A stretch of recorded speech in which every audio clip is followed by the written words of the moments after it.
10 ரூபா பாலாஜி, ஆத்த தாண்டினா பாலாஜி.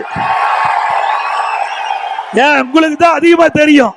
ஏன்னா குறுக்க காவிரி ஆறு ஒண்ணுதான் ஓடுது. இந்த காவிரி ஆறு தாண்டினா கரூர் மாவட்டம். கரூர்ல யாரு இருக்கிறா?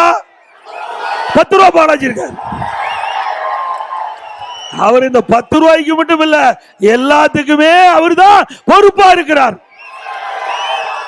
ஆகவே இங்கே மக்களுடைய குரல் திரு பாலாஜி அவர்களே நீங்க கேட்டுக்கொண்டிருப்பீங்க. என் மீது எகறீங்க, தவறு. மக்கள் முடிவு பண்ணிட்டாங்க. நீங்க எப்பொழுது டாஸ்மாக் கடையில பாட்டிலுக்கு 10 ரூபா அதிகம் வாங்குறீங்களோ அப்பவே மக்களுக்கு தெரிஞ்சிட்டது. ஒரு நாளைக்கு டாஸ்மாக் கடையில 6000 கடை இருக்குது, 1.5 கோடி பாட்டில் விற்குது. ஒரு பாட்டிலுக்கு 10 ரூபா, ஒரு நாளைக்கு 15 கோடி இந்த டாஸ்மாக் கடையில் இருந்து மட்டும் வருமானம் வந்துகிட்டு இருந்தது.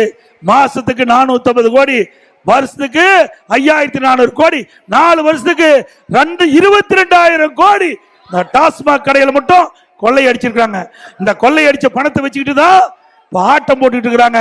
அந்த ஆட்டத்திற்கெல்லாம் முடிவு கட்டிக்கிட்ட காலம் 2026 சட்டமன்ற பொதுத் தேர்தல். முடிவு கட்டுவீங்களா? முடிவு கட்டுவீங்களா?